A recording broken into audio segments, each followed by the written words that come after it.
Pre మార్కెట్కి సంబంధించిన ప్రధాన అంశాలు చర్చించుకుందాం. ముందుగా మిత్రులందరికీ స్వాగతం. ఈరోజు అక్టోబరు 9 సోమవారం. ముఖ్యంగా ఏడీఆర్ సెంటిమెంట్ ఎలా ఉందనేది మనం చూసుకున్నట్టయితే ఐటీ ప్యాక్లో విప్రో అండ్ ఇన్ఫోసిస్ రెండు కూడా చక్కగా పాజిటివ్గా అయితే క్లోజ్ అయినాయి. అండ్ ఐసిఐసిఐ బ్యాంక్ కూడా పాజిటివ్గా ఉంది. Doctor Reddy's and HDFC bank కూడా పాజిటివ్గా అయితే క్లోజ్ అయినట్టు కనిపిస్తుంది. సో ఓవరాల్ సెంటిమెంట్ అయితే పాజిటివ్గా ఉంది. అండ్ ముఖ్యంగా ఏంటంటే ఈరోజు కొద్దిగా మార్కెట్లో మనం ఎక్స్పెక్టేషన్స్ చేస్తాం వాలటిలిటీ ఉండొచ్చు అని చెప్పేసి, ఎందుకంటే ఇజ్రాయెల్ పాలస్తీన్ ఈ వార్ అనేది జరుగుతుంది కాబట్టి చూద్దాం దాన్ని కూడా. అండ్ ఇండియన్ ఇండిసెస్ ఎలా పర్ఫామ్ చేసినాయి అనేది మనం చూసుకున్నట్టయితే నిఫ్టీ మీడియా నుంచి నెగిటివ్ రిటర్న్స్ కనిపించినాయి. ఏంటంటే ప్రాఫిట్ బుకింగ్ జరిగి ఉంటుంది. అదేవిధంగా మనం చూస్తే నిఫ్టీ రియాలిటీలో చాలా అగ్రెసివ్గా రికవరీ కనిపిస్తుంది. అది మనం ఇంతకుముందు మెన్షన్ చేసుకోవడం జరిగింది. రియాలిటీ సెక్టర్ అయితే ఒక రకంగా టెంపరీగా బోటం క్రియేట్ అయింది.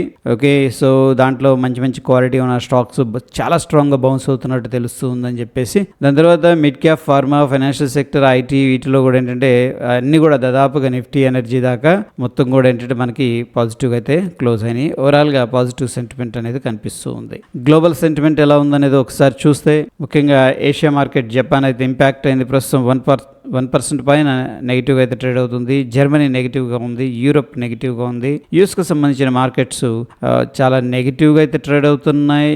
అండ్ ఇది అప్డేట్ అయిందా ఒకసారి దాంట్లో చూద్దాం. చాలా నెగిటివ్గా ఉంది. డౌ జోన్స్ అయితే 207 పాయింట్లు అనేది.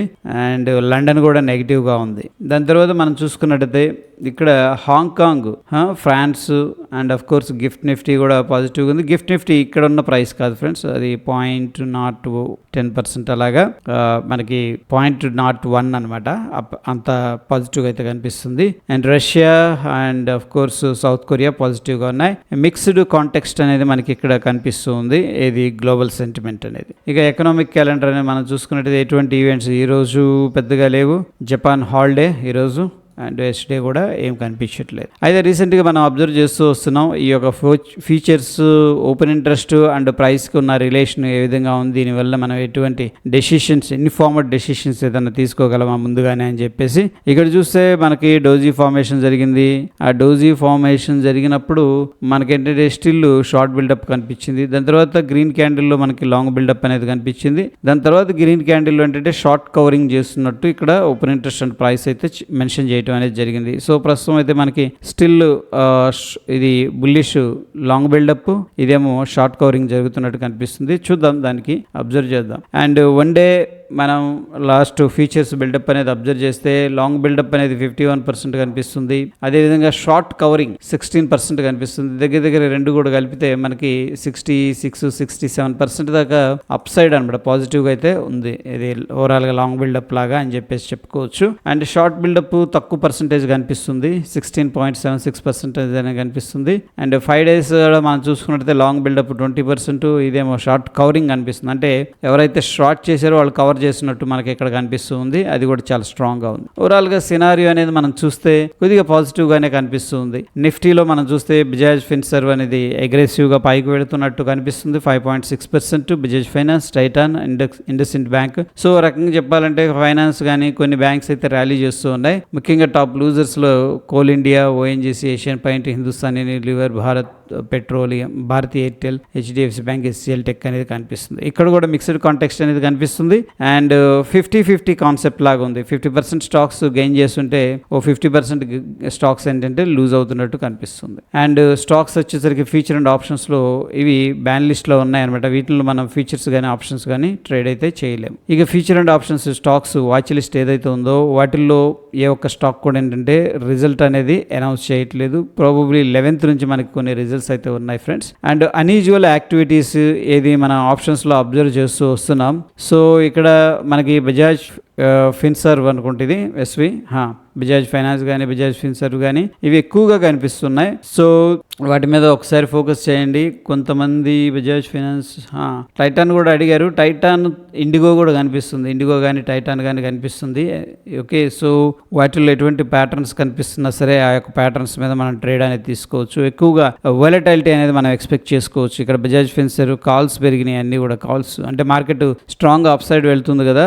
As per the market direction ఏంటి, చాలా మంది కాల్స్ అయితే బై చేసినట్టు కనిపిస్తూ ఉంది. సో ఎనీహౌ ఇది అయిపోయింది కాబట్టి దీంట్లో అట్లీస్ట్ ఈ రోజు ఏంటంటే మొమెంటం ఉంటే మనం ఏంటంటే ఈక్విటీలో కూడా ప్లాన్ అనేది చేసుకోవచ్చు. ఇక ఎఫ్ఐఎస్ డిఐఎస్ డెరివేటివ్ డేటా అనేది మనం చూసుకున్నట్టయితే ఎఫ్ఐఎస్ ఈ యొక్క ఫ్యూచర్ అండ్ ఆప్షన్స్ ద్వారా short position long position buildup చేసినట్టు తెలుస్తూ ఉంది.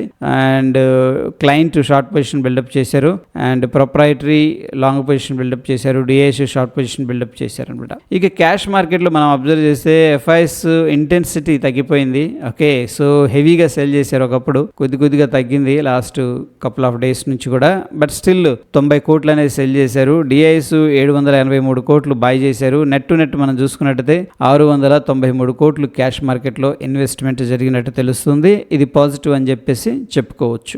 ఓకే, సో టెక్నికల్ సమరీ లాస్ట్లో చూద్దాం. ఇకపోతే టాప్ ఫీచర్స్ మనం చూస్తే ఇక్కడ బజాజ్ ఫిన్సర్ మనం చూస్తే 11% పెరిగిందా, ప్రైస్ చేంజ్ 5.64% అనేది గెయిన్ అయింది. దాని తర్వాత ఇవన్నీ కూడా ఏంటంటే టాప్ వాల్యూమ్స్లో ఉన్నాయన్నమాట. జనరల్గా వాల్యూమ్స్ అండ్ ప్రైస్ రెండు కూడా మ్యాచ్ అవుతున్నాయి, అదే డైరెక్షన్లో ఉన్నాయంటే ఓకే మనం ఏంటంటే దాంట్లో పొజిషన్స్ అనేది బిల్డప్ చేసుకోవచ్చు. సో జనరల్గా వాల్యూమ్స్ని ఎలా చూస్తామంటే ఇది వాల్యూమ్ అనుకుందాం, రైజ్ అవుతుంది. అదేవిధంగా ఇది ప్రైస్ అనుకున్నాం, ఇది కూడా రైజ్ అవుతుంది. ఇదేంటంటే హెల్దీ స్టాక్ అనమాట, బుల్లి స్టాక్. అదేవిధంగా వాల్యూమ్ రైజ్ అవుతుంది అండ్ ప్రైస్ డిక్లైన్ అవుతుంది. ఇదేమో వాల్యూము, ఇది వచ్చేసరికి ప్రైస్. ఇది కూడా హెల్దీ షార్ట్ అనమాట, అంటే ఎక్కువ మంది షార్ట్ చేయడానికి ఇంట్రెస్ట్ చూపిస్తున్నారు అని చెప్పేసి. ఈ కేసులో మనం ఏం చేసుకోవచ్చు అంటే బుల్లిష్ పొజిషన్స్ బిల్డప్ చేసుకోవచ్చు యాజ్ పర్ ద క్రౌడ్ అనమాట. క్రౌడ్ పైకి తీసుకెళ్తున్నారు దీనికి, ఎస్పెషల్లీ షార్ట్ టర్మ్ కోసం ఇది ఇంట్రాడే కానీ అలా ఉపయోగపడుతుంది. అండ్ ఇక్కడ మనం బేరిష్ పొజిషన్స్ అనేది బిల్డప్ చేసుకోవచ్చు, ఎందుకంటే అందరూ కూడా షార్ట్ చేస్తున్నారు హెవీ వాల్యూమ్స్తో కాబట్టి. ఓకే, ఇది simple interpretation with volumes and price. ఈ యొక్క స్టాక్స్ అనేది ఒకసారి వాచ్ లిస్ట్లో పెట్టుకోండి. ఒకసారి బ్యాంక్ నిఫ్టీ అనేది చూద్దాం. ఓవరాల్గా వ్యూ చూస్తే మనకి ఇక్కడ రెండు కూడా ఈక్వల్గా అనిపిస్తున్నాయి, అంత అగ్రెసివ్ డిఫరెన్స్ అయితే నాకేం కనిపించట్లేదు. బట్ స్టిల్ స్లైట్గా కాల్స్ సెల్ చేసినట్టు కనిపిస్తుంది. మనకి బిగ్గర్ రెసిస్టెన్స్ వచ్చేసరికి 19,900 దగ్గర కనిపిస్తుంది నిఫ్టీలో. అండ్ చాలా స్ట్రాంగ్ సపోర్ట్ అయితే 19,500 దగ్గర కనిపిస్తుంది. అండ్ ఈక్వల్గా ఉన్నారని చెప్పేసి చెప్పుకోవచ్చు నిఫ్టీలో. బ్యాంక్ నిఫ్టీలో మనం చూస్తే దీంట్లో కొద్దిగా బేరిష్ వ్యూతో ఉన్నారు, ఎందుకంటే కాల్స్ ఎక్కువగా సెల్ చేశారు ఇక్కడ మనం అబ్జర్వ్ చేస్తే. అండ్ 44,000 45,000 అనేది స్ట్రాంగ్ రెసిస్టెన్స్ కనిపిస్తుంది. అదేవిధంగా 44,000 అనేది స్ట్రాంగ్ సపోర్ట్ అయితే కనిపిస్తూ ఉంది. ఇక ఫిన్ నిఫ్టీ విషయానికి వస్తే దీంట్లో కూడా బేరిష్గా ఉన్నారు. ఇంతకుముందు మనం అబ్జర్వ్ చేసినప్పుడు ఎక్కువ మంది పుట్స్ సెల్ చేసేవాళ్ళు, ఏది ఫిన్ నిఫ్టీలో, మిడ్ క్యాప్ కదా అది. ఓకే, ఫిన్ నిఫ్టీలో అయితే బేరిష్గా ఉన్నారు. 19,900, దాని తర్వాత రౌండ్ నెంబర్ 20,000 ఇవి కూడా స్ట్రాంగ్ రెసిస్టెన్స్ కనిపిస్తున్నాయి. మనకి 19,600 దగ్గర స్ట్రాంగ్ సపోర్ట్ అయితే కనిపిస్తుంది. మిడ్ క్యాప్లో అగైన్ స్టిల్ బులిష్గానే ఉన్నారు, ఎక్కువ మంది పుట్స్ అయితే సెల్ చేసినట్టు కనిపిస్తూ ఉంది. అండ్ 9,000 మనకున్న స్ట్రాంగ్ సపోర్ట్, అదేవిధంగా 9,200 మనకున్న ఇమీడియట్ రెసిస్టెన్స్ లెవెల్స్. ఇక మనకి ఇండియా విక్స్ అయితే ప్రస్తుతం అయితే కూల్ ఆఫ్ ఉంది. బట్ ఈ జియోపొలిటికల్ ఇష్యూస్, ఈ వారు ఇవి ఇంపాక్ట్ చేస్తాయి కొద్దిగా. వాలటాలిటీ అనేది ప్రాబబ్లీ మనం ఎక్స్పీరియన్స్ చేయొచ్చు 1-2 days. ఓకేనా, ఎందుకంటే అది ఎంత దాకా వెళ్తుంది అనేది తెలియదు కాబట్టి. అండ్ ప్రస్తుతానికి అయితే కూల్ ఆఫ్ ఉంది, 5.85% డ్రాప్ అయిపోయింది. అండ్ యూఎస్ మార్కెట్స్ ఏ విధంగా రియాక్ట్ అయినాయి అనేది మనం చూద్దాం. అండ్ డైలీ టైం ఫ్రేమ్లో అన్ఫిల్డ్, ఇది జస్ట్ ఎక్స్ప్లెయిన్ చేయడానికి నేను ఆ రోజు ఇది స్క్రీన్స్ అనేది తీసుకున్నాను అనమాట, అన్ఫిల్డ్ లెవెల్స్ అని చెప్పేసి. Okay right, and daily time ఫ్రేమ్కి వెళ్తే మనకి ప్రీవియస్గా ఏదైతే మనం ఒక లెవెల్ అనేది మెన్షన్ చేసుకున్నామో ఆ లెవెల్ దగ్గర అయితే ప్రస్తుతం అట్లీస్ట్ షార్ట్ కవరింగ్ అయితే కనిపించింది అగ్రెసివ్గా. బట్ ఇమీడియట్గా స్ట్రాంగ్ గ్యాప్ డౌన్ అయితే కనిపిస్తుంది ఫ్రెండ్స్, హెవీ గ్యాప్ డౌన్ ఇది. So US markets real time market open ఒకసారి రీలోడ్ చేద్దాం. 227 పాయింట్స్ నెగిటివ్గా అయితే ట్రేడ్ అవుతున్నట్టు కనిపిస్తుంది డౌ జోన్స్ అనేది. ఒకసారి రీలోడ్ చేద్దాం. అండ్ 230 పాయింట్స్ దాకా మనకైతే నెగిటివ్గా ట్రేడ్ అవుతుంది. సో యూఎస్ మాత్రం నెగిటివ్గా రియాక్ట్ అయింది. Okay fine. దాని తర్వాత మనకి ఈ యొక్క నిఫ్టీ అనేది అబ్జర్వ్ చేస్తే సో ప్రాబబ్లీ ఏంటంటే మనం ఇంపార్టెంట్ లెవెల్స్ దగ్గర ఉన్నట్టు కనిపిస్తుంది ఫ్రెండ్స్. ఇంపార్టెంట్ లెవెల్స్ ఏవి మనకి ఈ లెవెల్స్ అనమాట. ఏదైతే ట్రెండ్ లైన్ డ్రా చేసుకున్నామో ట్రెండ్ లైన్ అనేది కొద్దిగా ఇంపార్టెంట్ ట్రెండ్ లైనే. ఓకేనా, ఇక్కడ ఈ 2 పాయింట్లను కలుపుతూ డ్రా చేస్తే 3rd పాయింట్ రావడం జరిగింది అప్రాక్సిమేట్గా. దాని తర్వాత మార్కెట్ స్ట్రక్చరల్గా కూడా ఉంది. సో ప్రాబబ్లీ ఏంటంటే మనకి 19,700 ప్లస్ ఆర్ మైనస్ ఒక 25 పాయింట్స్ ఏంది మనకి ఇంపార్టెంట్ లెవెల్స్ అని చెప్పేసి చెప్పుకోవచ్చు. ఎందుకంటే మల్టిపుల్ లెవెల్స్ ఉన్నాయి. ఒక ట్రెండ్ లైన్ ఉంది, ఒకటి వచ్చేసరికి హారిజెంటల్గా రెసిస్టెన్స్ ఉంది, అండ్ ఒక సప్లై జోన్ కూడా కనిపిస్తూ ఉంది. సో అప్ సైడ్ చాలా జాగ్రత్తగా ఉండాలి. ఈ లెవెల్స్ అనేది క్రాస్ అయితే దాని ఏంటంటే మనం లాంగ్ సైడ్, లేదంటే వెయిట్ చేయాల్సి ఉంటుంది. ఓకే, అండ్ ఇంపార్టెంట్ లెవెల్స్ విషయానికి వస్తే మనకి దీంట్లో ఒకసారి 15 minutesలో చూద్దాం ఇంట్రాడే కోసం. ఇంట్రెస్ట్గా ఏం కనిపించట్లేదు. ఓకే, ప్రస్తుతం మనకున్న లెవెల్స్ వచ్చేసరికి 19,800, 19,726. ఈ రెండు కూడా రెసిస్టెన్స్ లెవెల్స్. అదేవిధంగా సపోర్ట్ వచ్చేసరికి 19,576 అండ్ 19,500. ఈ రెండు కూడా మనకున్న సపోర్ట్ లెవెల్స్ నిఫ్టీలో. అదేవిధంగా బ్యాంక్ నిఫ్టీ విషయానికి వస్తే డైలీ టైం ఫ్రేమ్ ఒకసారి చూద్దాం. డైలీ టైం ఫ్రేమ్లో గ్యాప్ డౌన్ అవుతుంది, మళ్ళీ రికవర్ అయింది, మళ్ళీ గ్యాప్ డౌన్ అయింది, మళ్ళీ రికవర్ అయింది. బట్ అగైన్ ఏంటంటే ఇంపార్టెంట్ లెవెల్స్ అనేవి మనకి ఇక్కడ కనిపిస్తున్నాయి. ఈ ట్రెండ్ లైన్ డ్రా చేసుకున్నాం. ఈ పాయింట్ని కనెక్ట్ చేస్తూ థర్డ్ పాయింట్ దగ్గర అయితే రెస్పెక్ట్ చేసింది. ఇక్కడికి రాగానే మార్కెట్ రియాక్ట్ అయింది. సో ప్రాబ్లం ఏంటంటే మనకున్న ఇమీడియట్ లెవెల్స్ 44,500. దీంట్లో మనం ఒక ప్లస్ 40 పాయింట్స్ మైనస్ 40 పాయింట్స్ అనేది యాడ్ చేసుకోవచ్చు, ఎందుకంటే నియర్ బై ఈ యొక్క ట్రెండ్ లైన్ దగ్గర ఉన్నాం కాబట్టి. దాని తర్వాత 45,000 అనేది మనకున్న రెసిస్టెన్స్ లెవెల్స్. ఇది కూడా రెసిస్టెన్సే. సపోర్ట్ విషయానికి వస్తే 44,247 అండ్ 44,000 అనేది మనకున్న సపోర్ట్ లెవెల్స్ ఇది బ్యాంక్ నిఫ్టీలో. సో ప్రాబబుల్ ఏంటంటే మనకి ఇక్కడ చూడండి, అబ్జర్వ్ చేయండి. ఒకసారి 15 minutes టైం ఫ్రేమ్కి వెళ్దాం. ఈ స్వింగ్స్ అనేది హోల్డ్ చేస్తూ వస్తుంది. ఈ స్వింగ్ను హోల్డ్ చేసింది, దాని తర్వాత మేజర్ స్వింగ్ను హోల్డ్ చేసింది, ఈ స్వింగ్ను హోల్డ్ చేసింది, ఈ స్వింగ్ను హోల్డ్ చేసింది. ఓ హైర్ హై ఫార్మేషన్లో వెళ్ళిపోతుంది. ఒకవేళ మార్కెట్ టర్న్ అవ్వాలి బేరిష్గా అంటే ఇక్కడ ట్రెండ్ లైన్ డ్రా చేసుకోండి. ఓకేనా, ఇక్కడ ట్రెండ్ లైన్ డ్రా చేసుకుంటే ఆ ట్రెండ్ లైన్ ఒకవేళ బ్రేక్అవుట్ అయింది, మంచి ప్యాటర్న్. ఫర్ ఎగ్జాంపుల్ నేను డ్రా చేసిన చూడండి, ఈ లెవెల్ దగ్గర ఒక ట్రెండ్ లైన్ అనేది, ఇది ట్రెండ్ లైన్. మనకి మార్కెట్ గ్యాప్ అప్ అయితే అయ్యే అవకాశం ఉంది.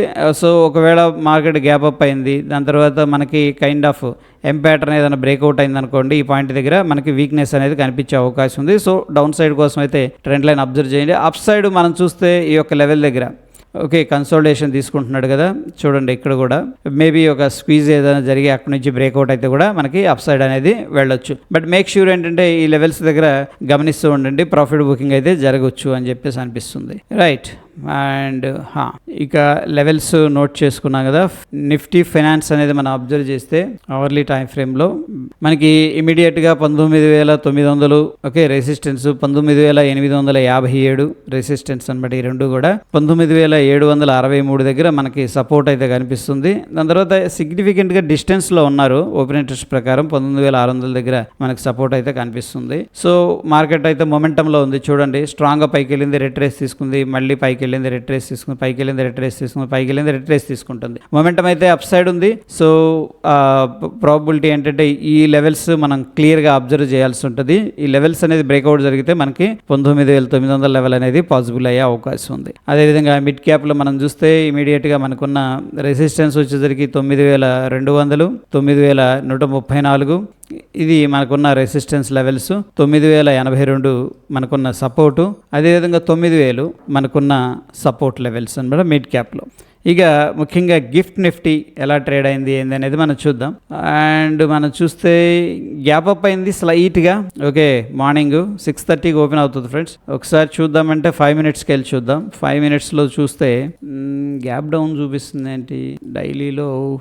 యాక్చువల్ గ్యాప్ అప్ అయింది ఫ్రెండ్స్. ఇదిగో చూడండి, ఇక్కడ క్లోజింగ్ ప్రైస్ వచ్చేసరికి మనకి 19,660 అంటే 70 అనుకుందాం, 670. ఈ ఓపెనింగ్ ప్రైస్ వచ్చేసరికి 19,687. దగ్గర దగ్గర ఒక 17 పాయింట్లు గ్యాప్ అప్ అయింది. బట్ గ్యాప్ అప్ అయిన దగ్గర నుంచి కూడా అంత అగ్రెసివ్గా పైకి వెళ్ళలేదు.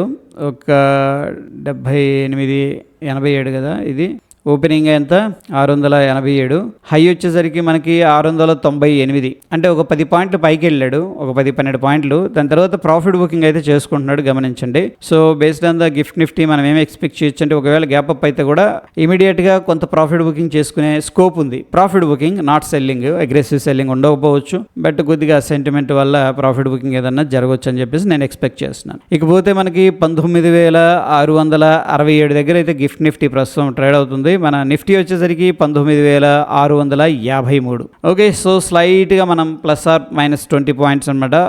ఇది మనం గ్యాప్ అప్ లేదా గ్యాప్ డౌన్ అనేది ఎక్స్పెక్ట్ చేసుకోవచ్చు. మనం ఇప్పుడు వీడియో చేస్తున్న సమయం వచ్చేసరికి 7:15. సో నేనైతే ఒక ఫ్లాట్ టు బుల్లిష్ స్లైట్గా, ఓకే, ఏదైనా స్లైట్గా లేదా బేరిష్ కూడా ఉండొచ్చు, ఎందుకంటే మనకి ఇంకా 2 గంటల టైం ఉంది కాబట్టి. సో ప్రస్తుతానికి ఒక ఫ్లాట్ ఓపెనింగ్ అనేది ఓవరాల్గా ఎక్స్పెక్ట్ అయితే చేసుకోవచ్చు. ఇటువంటి సిచ్యువేషన్స్లో ప్రీమియమ్స్ ఎక్కువగా ఉంటే ఓటీఎంస్ అనేది సెల్ చేసుకోవచ్చు హెడ్జింగ్తో. అండ్ బ్యాంక్ నిఫ్టీ అనేది మనం చూసుకున్నట్లయితే స్ట్రాంగ్ సెల్ అనేది సజెస్ట్ చేస్తూ ఉంది, still based on the oscillator and indicators. అదేవిధంగా నిఫ్టీ అనేది మనం చూస్తే న్యూట్రల్ అనేది సజెస్ట్ చేస్తూ ఉంది ఫ్రెండ్స్. సో ఇవి ప్రీ మార్కెట్కి సంబంధించిన అప్డేట్స్. ఎటువంటి క్రిటికల్ అప్డేట్స్ ఉన్నా సరే మన టెలిగ్రామ్లో అయితే నేను అప్డేట్ చేస్తాను. మరొక ఎపిసోడ్లో మళ్ళీ కలుసుకుందాం ఫ్రెండ్స్. Stay tune. ధన్యవాదాలు.